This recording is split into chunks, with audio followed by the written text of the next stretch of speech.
this day, till this day, till this moment, none of you knew me. Till this day, till this moment, I did not know any of you. Then, why did you invite me from Chennai to Jammu and stand before you? Why? I just ask myself this question. The only answer is poetry, pure poetry.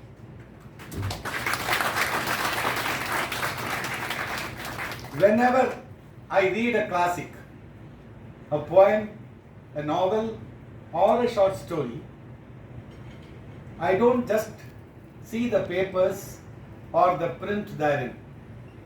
What happens is, the poet, the author, he comes alive in his words. He comes and sits by my side and speaks to me heart to heart. That is the communication between the reader and the author. Well, when I happened to be in Louvre, Paris, French capital, Louvre Museum, you would have read about it. There, when I stood before the great work of art, the masterpiece of Leonardo da Vinci, you all know, Mona Lisa, I did not see the strokes of da Vinci there. From behind the frame, what I saw was Parashakti, our Ma Vaishno Devi, looking at me, smiling with a haunting smile. See, what happens at what time we cannot say. Well, I can say with the same certainty when the Honorable Vice Chancellor, Sri Sanjeev Singh, Jain, when he or my dear friend Mr. Bharat Bhushan saw, not even saw, just glanced through, they could not have read, glanced through my books, what happened? I can certainly say they would have heard a voice murmuring in their ears, whispering in their ears, some lines which are mesmerizing lines, transporting them to a different plane, and lines that would be lingering in their heart throughout that night, like Solitary Reaper's song in Wordsworth's mind. With the same certainty, I would say only that voice, that whisper, those lines, they brought me here and stand before you, this August gathering in the month of August. I have come all the way to be here amongst such great scholars like Yashwant ji, Bharat Bhushan ji, Vandana ji, and then there is that Preetpal Kaur ji, and I don't know, Pragya Khanna ji, some Saraswat is mentioned, I don't know who that is. Well, all these are great scholars, and I'm really happy to be amidst them. And more than that, I'm very happy to be amidst you, my dear students. Because I've always been saying, and I still say that I'm a student. I always remain a student. I study nature. It is a never-ending book. So I'm a student of nature. I'm a student of the universal force, God, Parashakti, or whatever you call that. Well, I'm reminded of a small Tamil verse. I know many of you may not be acquainted with the language Tamil as such, may not be understanding that. But there is a Tamil verse which was written about 300 years ago by one Paranjoti Muni, where he describes, breeze, the wind.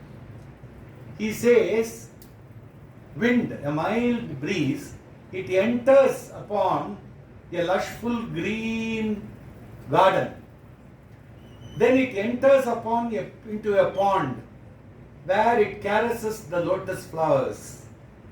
Then jumps across the creepers of jasmine, and from everywhere it gathers the fragrance wherever it was found, and it moves gently forward. Like, that is very important, like a student who gathers knowledge from wherever he goes and whatever he sees and moves forward gently.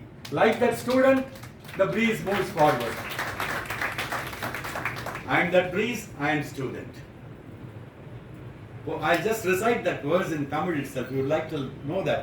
பொங்கரின் நுழைந்து வாவி புகுந்து பங்கயம் துழாவி பைங்கடி மயிலை முல்லை மல்லிகை பந்தர் தாவி கொங்கலர் மனம் கூட்டுண்டு குளிர்ந்து மெல்லென்று தென்றல் அங்கங்கே கலைகள் தேரும் அறிவன் போல் இயங்கும் அன்றே.